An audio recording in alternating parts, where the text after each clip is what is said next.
Permata TV YouTube Indonesia dengan bangga mempersembahkan sebuah storytelling kekinian abad ini, diangkat dari karya besar Esa Mintarja yang sangat populer di masanya, berlatar belakang kisah tanah Jawa masa lampau, tepatnya di penghujung kejayaan kerajaan tanah Jawa, dengan judul Kisah Api di Bukit Menoreh.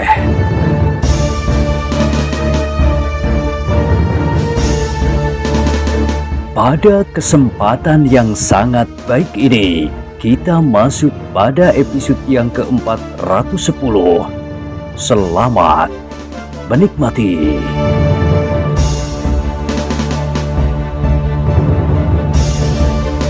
Pada episode sebelumnya telah diceritakan, Agung Sedayu mengerutkan keningnya.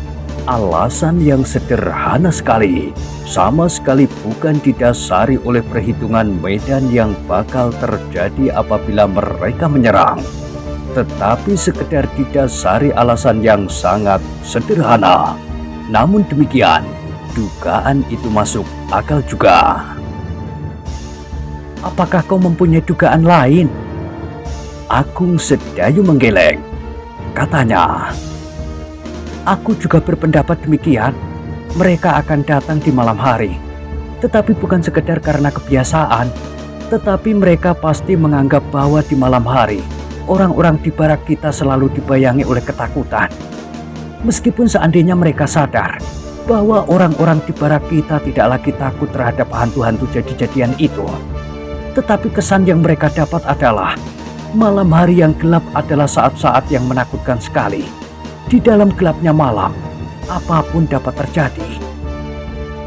Swandarulah yang kemudian mengangguk-anggukkan kepalanya, tetapi ia menjawab, pertimbangan yang terlampau sulit. Kenapa kau tidak mencari alasan yang mudah dan dapat masuk akal? Barangkali kau sekedar tidak mau kalah dengan pikiranku. Macammu, desis Agung Sedayu. Kalau tidak, kenapa kau tidak mengiyakan saja pendapatku? Baiklah, aku sependapat dengan kau. Aku mengiyakan pendapatmu. Sudah tentu, aku tidak puas dengan cara itu. Jangan ribut, sahut Agung Sedayu kemudian. Sekarang, manakah yang akan dipasang rintangan-rintangan tersembunyi ini?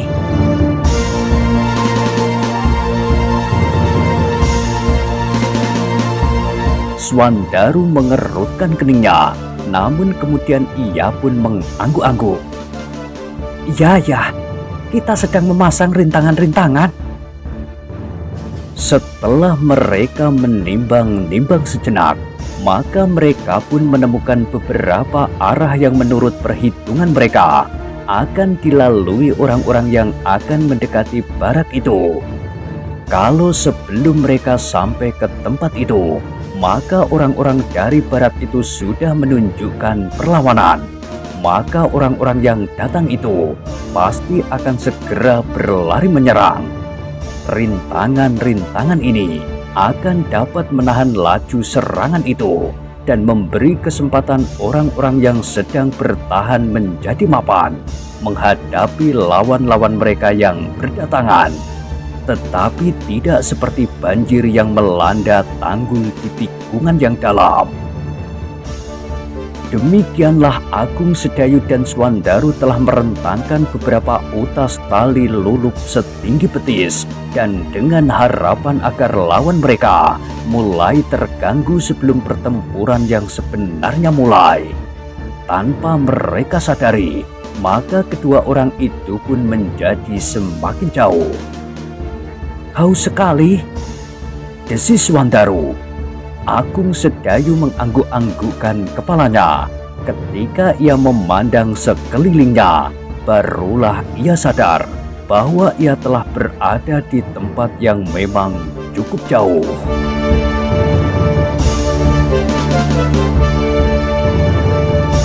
Aku haus sekali. Sekali lagi Swandaru berdesis. Marilah kita kembali. Kalau kita mempunyai waktu, kita akan pergi memasang tali-tali semacam ini di arah yang lain? Swandaru mengangguk-anggukkan kepalanya pula. Tentu kita akan pergi ke 4 arah dan memasang perangkap di semua tempat itu. Aku akan beristirahat dahulu sejenak, berkata Swandaru. Kemudian perlahan-lahan ia melangkah ke arah sebatang pohon yang rimbun, meskipun tidak begitu tinggi, yang tumbuh di antara batang-batang perdu. Agung Sedayu pun ikut pula duduk di sampingnya, tetapi ia tidak bersandar pohon itu.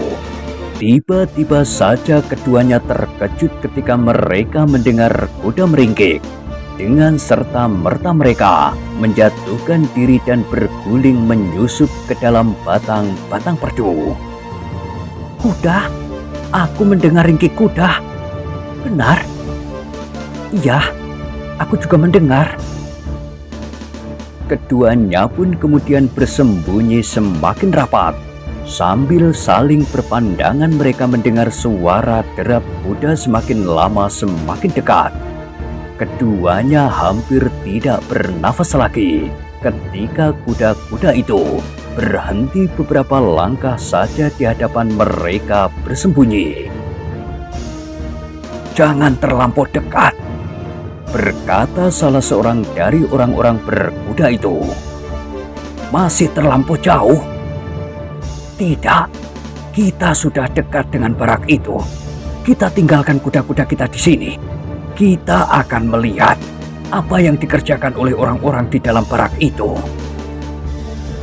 Dada Agung Sedayu dan Swandaru menjadi berdebar-debar. Kalau orang-orang itu berjalan terus, apakah mereka tetap di atas punggung kudanya atau mereka mendekat dengan berjalan kaki?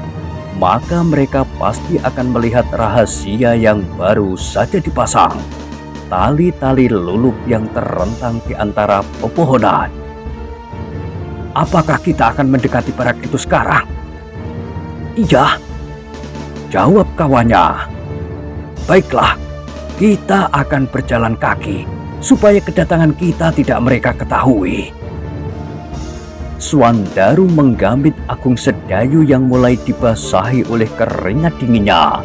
Ia menjadi bimbang, apakah orang-orang itu akan dibiarkannya saja atau sebaiknya orang-orang itu ditangkapnya. Keduanya tidak memberikan keuntungan bagi barak itu.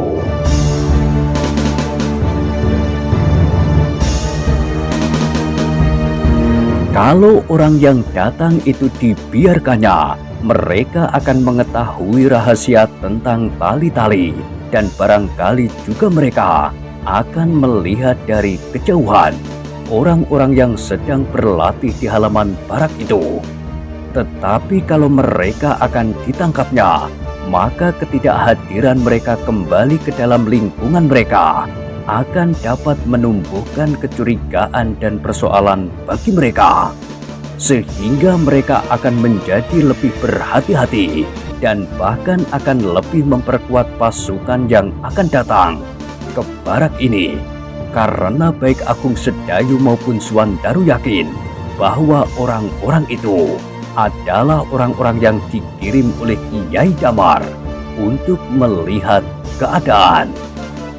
Dalam keraguan-raguan itu, Agung Sedayu melihat orang-orang itu sudah siap untuk turun dari kuda-kuda mereka. 4 orang, katanya di dalam hati. Tiba-tiba saja tanpa disengaja, tangannya menyentuh sebutir batu sebesar telur. Batu itu ternyata telah menumbuhkan suatu pemecahan yang barangkali dapat dilakukannya. Sambil menunjukkan batu itu kepada Swandaru, Agung Sedayu memberikan isyarat bahwa ia akan melempar kuda yang berhenti beberapa langkah dari mereka itu. Swandaru mengerutkan keningnya, kemudian ia mengangguk-anggukkan kepala sambil tersenyum. Ia mengerti bahwa Agung Sedayu akan mengejutkan kuda-kuda itu, sehingga kuda-kuda itu pasti akan berlari-larian dan sukar dikendalikan. Demikianlah Maka Agung Sedayu bergeser setapak maju. Kedua tangannya menggenggam masing-masing sebutir batu. Ketika kuda-kuda itu berdiri beberapa langkah daripadanya, dan ketika penunggangnya siap meloncat turun, maka Agung Sedayu pun segera melepaskan kedua butir batu itu ke arah dua ekor kuda yang berdiri di paling depan. Ternyata usaha Agung Sedayu itu berhasil seperti yang diharapkan. Kedua ekor kuda itu terkejut bukan buatan. Keduanya hampir berbareng melonjak berdiri sambil meringkik keras-keras, kemudian meloncat dan berlari tidak tentu arah. Kedua ekor kuda yang lain pun ikut terkejut pula, tetapi tidak seperti kedua ekor kuda yang pertama, sehingga keduanya masih dapat dikuasai, meskipun keduanya juga berlari secepat-cepatnya. Namun dengan susah payah, kedua penunggangnya berhasil menarik kekangnya untuk menentukan arah, agar mereka tidak terperosok justru masuk ke dalam barak. Dengan demikian maka kedua kuda yang terakhir itu berpacu kembali ke arah dari mana mereka datang. Agung Sedayu mengerutkan keningnya melihat hasil usahanya. Sedang Swandaru tidak dapat menahan tertawanya, tetapi suara tertawanya itu terputus ketika Agung Sedayu berkata, "Hei, kemana yang dua tadi berlari?" "Entahlah." Swandaru menggelengkan kepalanya. "Mungkin ke arah barak. Marilah kita lihat. Kalau mereka tidak berhasil mengendalikan kuda-kuda mereka, maka kuda-kuda itu pasti akan tersangkut tali yang sudah kita rentang." Swandaru mengangguk-anggukkan kepalanya. Segera ia pun meloncat berdiri seperti anak-anak yang mendapat mainan. Katanya, "Ayo, kita kejar. Kau akan mengejar kuda-kuda yang sedang liar. Maksudku, kita lihat, barangkali kedua ekor kuda itu beserta penunggangnya sedang berbaring di gerumbul-gerumbul liar itu." Agung Sedayu dan Swandaru pun kemudian berlari-larian sambil mencoba mengamati jejak kuda-kuda yang sedang kehilangan kekangan itu. Ternyata mereka berhasil menemukan jejak itu. Rerumputan yang patah terinjak-injak, bekasnya di tanah yang gembur dan ranting perdu yang patah. Sejenak kemudian Agung Sedayu berdesis dan menggamit Swandaru. "Aku mendengar suara." Swandaru pun berhenti. Ia memang mendengar suara beberapa langkah di hadapannya. Ringkik kuda, gemerasak dedaunan dan desah seseorang. "Pasti salah seorang dari keduanya. Jebakanku mengena," berkata Agung Sedayu. Lalu katanya, "Uruslah, bawalah ke barak. Mungkin aku masih harus mencari yang satu lagi." Swandaru mengangguk-anggukkan kepalanya, tetapi ia berkata, "Tidak ada jejak ke arah lain. Keduanya ke arah ini." Agung Sedayu menggelengkan kepalanya. Ia melihat jejak yang tidak sejalan. Karena itu ia menjawab, "Lihat, mereka beriringan sampai ke tempat ini, tetapi kuda-kuda itu bagaikan binal, sehingga penunggangnya tidak dapat menguasainya. Jejak ini pasti salah satu di antaranya. Berputar-putar, menerjang gerumbul-gerumbul ini, kemudian berbelok ke kiri." Swandaru mengerutkan keningnya, tetapi kemudian ia mengangguk-angguk. "Cepat, sebelum ia sempat lari," berkata Agung Sedayu yang tidak menunggu jawabnya.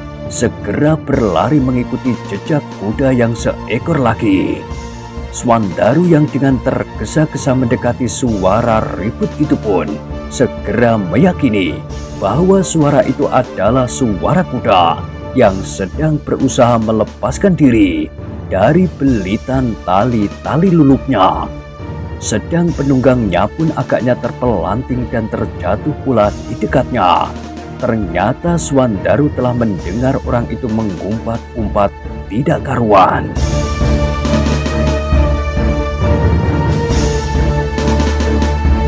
Swandaru yang sudah menjadi semakin dekat menjadi lebih berhati-hati. Ia kini bersembunyi di balik dedaunan. Namun ketika ia sudah melihat penunggang kuda itu seorang diri sambil mengibas-ngibaskan pakaiannya, maka ia pun merayap semakin dekat lagi. Sejenak kemudian, maka penunggang kuda itu berusaha menenangkan kudanya yang masih berusaha untuk bangkit. Ditepuk-tepuknya lehernya dan dipanggilnya namanya dengan suara lembut. Perlahan-lahan kudanya menjadi semakin jinak, apalagi ketika kemudian kuda itu berhasil bangun dan berdiri di atas keempat kakinya. Sambil memegang kendali, penunggangnya masih saja mengusap leher kudanya yang sudah mulai dapat dijinakkan. Meskipun kadang-kadang kuda itu masih menengadahkan kepalanya sambil meringkik, tetapi kuda itu sudah tidak berusaha untuk lari lagi. Setelah kudanya menjadi tenang, maka penunggangnya melanjutkan umpatannya. Ia tidak tahu kepada siapa ia harus marah. Namun sejenak kemudian ia pun terkejut ketika tiba-tiba saja seorang anak muda yang gemuk telah berdiri di hadapannya. Sambil tertawa, Swandaru memandanginya dengan tatapan mata yang aneh. "Kasihan," desis Swandaru. "Apakah kau terjatuh?" "Siapa kau?" bertanya orang itu. "Kau ingin tahu tentang aku?" Sekali lagi orang itu mengumpat dan ia bertanya lagi. "Apa maumu datang kemari?" "Aku melihat kudamu menjadi gila. Aku mencoba melihat apakah yang terjadi kemudian. Agaknya kau terjatuh." "Gila?" "Iya, kudamu yang gila." "Kau yang gila?" "Kenapa aku?" Pertanyaan itu telah membuat penunggang kuda itu menjadi bingung. Karena itu, sejenak ia tidak menjawab. Dan karena ia terdiam, maka Swandaru pun berkata pula, "Hati-hatilah untuk lain kali. Hutan ini meskipun tidak begitu lebat di bagian ini, tetapi banyak rintangan yang dapat menjerat kaki kudamu." Orang itu masih berdiam diri. Agaknya ia belum menyadari bahwa kaki kudanya telah terjerat oleh tali lulup yang memang dipasang seseorang. "Persetan!" Orang itu menggeram dan tanpa sesadarnya ia bertanya sekali lagi, "Siapa kau?" Tiba-tiba saja Swandaru ingin mengganggunya, maka jawabnya, "Apakah kau belum pernah melihat aku?" "Belum." Orang itu menggeleng. "Semua orang Mataram mengenal aku, apalagi orang-orang yang sudah berada di pusat tanah ini." "Siapa kau?"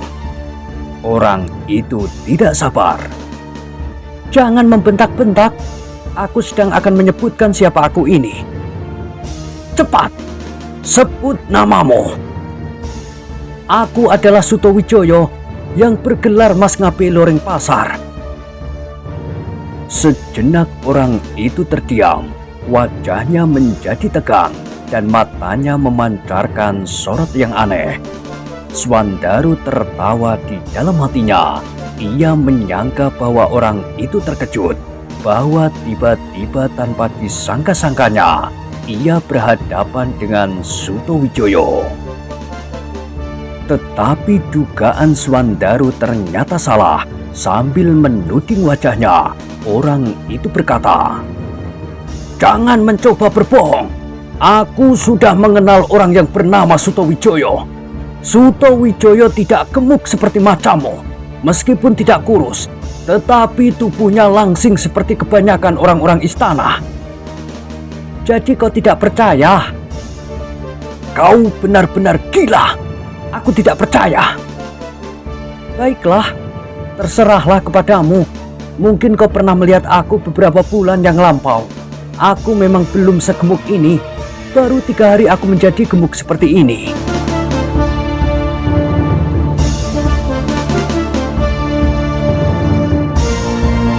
Orang itu kini merasa bahwa anak muda yang gemuk itu sengaja mempermainkannya. Karena itu, maka kemarahannya pun telah memuncak sampai di ujung ubun-ubun. Katanya, "Aku tidak peduli siapakah kau ini, tetapi kau sudah membuat aku marah. Karena itu, bukan salahku kalau aku membunuhmu. Jangan berkata dengan istilah yang mendirikan bulu-bulu kudukku. Jangan sebut kematian. Lebih baik kau berbicara tentang dirimu sendiri." Persetan! Giginya menjadi gemeretak. "Kau memang harus dicincang di sini." Swandaru mengerutkan keningnya. Dilihatnya orang itu menambatkan kudanya yang sudah jinak kembali pada sebatang pohon perdu. Dengan demikian Swandaru pun kemudian mempersiapkan dirinya.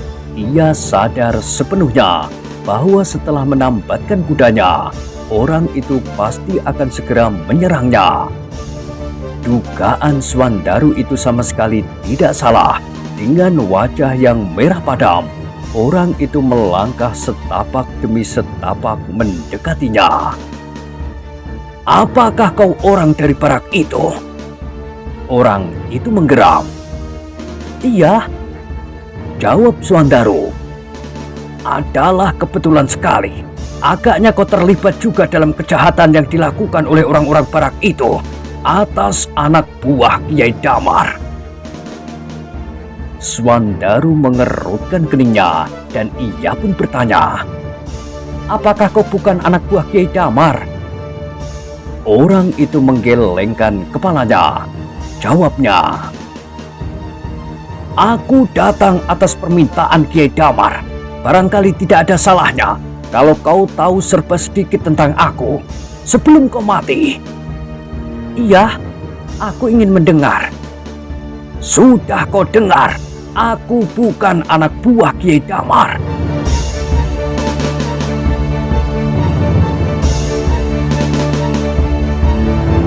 Swandaru mengerutkan keningnya. "Jadi hanya itu? Hanya sekedar mengetahui bahwa kau bukan anak buah Kiai Damar?"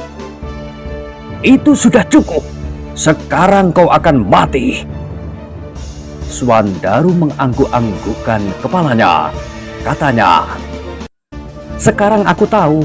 Justru karena kau bukan anak buah dari Kiai Damar, kau pun pasti belum mengenal aku." "Jangan sebut dirimu Sutowijoyo lagi. Aku muak mendengarnya. Aku sudah pernah mengenal Sutowijoyo. Aku pernah melihatnya." "Tidak, aku tidak akan menyebut lagi bahwa aku Sutowijoyo. Tetapi setiap anak buah Kiai Damar pasti mengenal aku.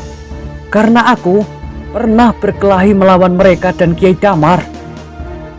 Orang itu mengangguk-anggukkan kepalanya. Katanya, "Ya, Kiai Damar memang pernah mengatakan kegagalannya. Agaknya kau salah seorang dari mereka. Siapa kau?" "Itu sudah cukup. Kau sudah terlampau banyak mengetahui tentang diriku. Bahwa aku pernah bertempur dengan Kiai Damar, itu adalah pengetahuan yang cukup berharga bagimu sebelum kau mati di sini." "Setan alas!" Kemarahan orang itu pun segera memuncak. Ia mengerti bahwa anak yang gemuk itu memang sengaja mempermainkannya.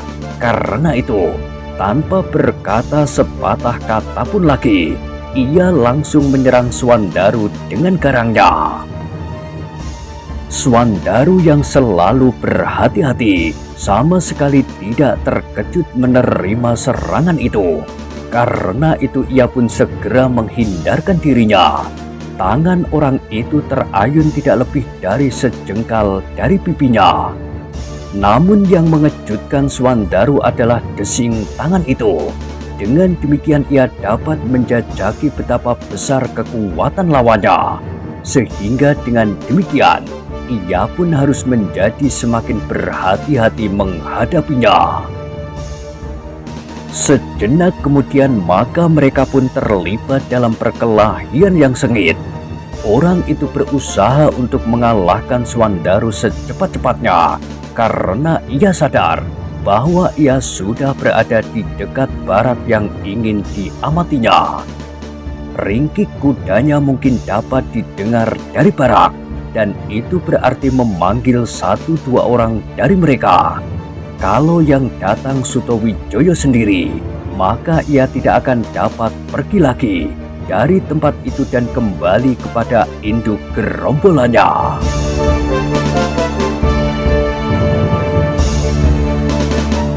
Tetapi tanpa diduganya, ia mendapat lawan yang terlampau kuat baginya.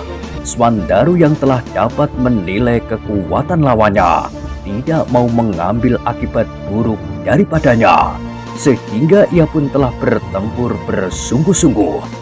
Dengan demikian, maka dalam waktu yang singkat, segera anak muda yang gemuk itu berhasil menguasai lawannya, meskipun ia masih memerlukan waktu untuk mengalahkannya. Seperti pesan Agung Sedayu, Swandaru ingin menangkap orang itu hidup-hidup. Dengan demikian, orang itu akan merupakan sumber keterangan tentang orang-orang yang tidak dikenal yang telah mengepung barak ini. Apalagi Swandaru mendengar dari orang itu bahwa ia sama sekali bukan anak buah Kiai Damar. Dengan demikian, Swandaru menduga bahwa Kiai Damar telah memanggil kelompok-kelompok lain untuk menyerang barak itu kembali. Tetapi menangkap orang itu hidup-hidup bukanlah pekerjaan yang mudah, apalagi setelah orang itu sadar bahwa lawannya bukanlah anak muda yang dengan mudah dapat dikalahkan. Maka ia pun segera menarik senjata dari sarungnya, sehelai pedang yang panjang. Swandaru masih melawannya dengan tangannya untuk beberapa saat, namun akhirnya ia menyadari bahwa dengan demikian ia menghadapi kemungkinan yang kurang baik baginya. Itulah sebabnya maka ia pun segera mengurai senjatanya, sehelai cambuk dengan juntai yang panjang. Tiba-tiba lawannya mengerutkan keningnya. Ini ia sadar bahwa ia berhadapan dengan salah seorang dari orang-orang bercambuk seperti yang dikatakan oleh Kiai Damar. Ya, yang seorang adalah anak yang gemuk ini. Aku baru ingat cerita itu sekarang, katanya di dalam hati. Namun dengan demikian orang itu menjadi semakin berhati-hati. Ternyata lawannya adalah seorang yang tangguh. Namun sejenak kemudian orang itu merasa bahwa ia harus melihat kenyataan. Betapapun nafsunya membakar dadanya untuk membunuh lawannya, tetapi ia tidak dapat ingkar bahwa lawannya mempunyai kelebihan daripadanya.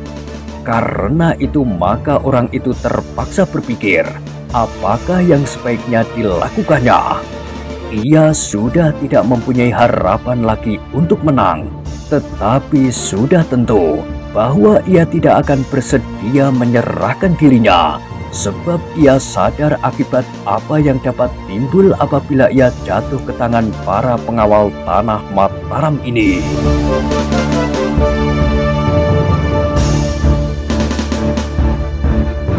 Tetapi ternyata bahwa Swandarulah yang memegang arah jalannya perkelahian itu. Meskipun orang berkuda itu merencanakan segala macam usaha, namun Swandaru berhasil memaksakan kehendaknya sedikit demi sedikit. Akhirnya orang itu sampai pada suatu kesimpulan bahwa ia harus melarikan diri. Ia tidak menyangka bahwa orang bercambuk yang dikatakan oleh Kiai Damar itu benar-benar orang yang luar biasa. Semula ia menduga bahwa anak buah Kiai Damarlah yang sama sekali tidak mampu mempertahankan diri. Tetapi setelah ia mengalami perkelahian, barulah ia sadar bahwa lawannya memang seorang anak muda yang tangguh. Karena itu, orang itu berusaha untuk mendapat kesempatan. Setiap kali ia mencoba bergeser mendekati kudanya, tetapi ia merasa bahwa ia tidak akan mendapat kesempatan itu. Selagi ia melepas tali tambatan kudanya, anak muda yang gemuk itu pasti sudah berhasil menangkapnya. Aku harus lari, lari saja tanpa membawa kuda itu kembali, katanya di dalam hati. Tetapi malang baginya ketika ia meloncat surut, kemudian berusaha melarikan diri. Ternyata ujung cambuk Swandaru itu telah membelit kakinya, sehingga ia pun jatuh tertelungkup. Dengan cepatnya ia meloncat berdiri, tetapi demikian ia tegak.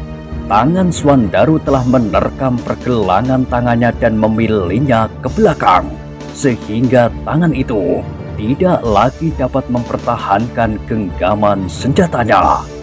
Sejenak ia menyeringai menahan sakit, namun kemudian ia masih juga berusaha melepaskan dirinya. Tetapi semakin kuat ia berusaha menarik tangannya, semakin kuat pula tekanan tangan Swandaru pada pergelangannya dan sekaligus pada punggungnya, sehingga tangannya seakan-akan patah karenanya.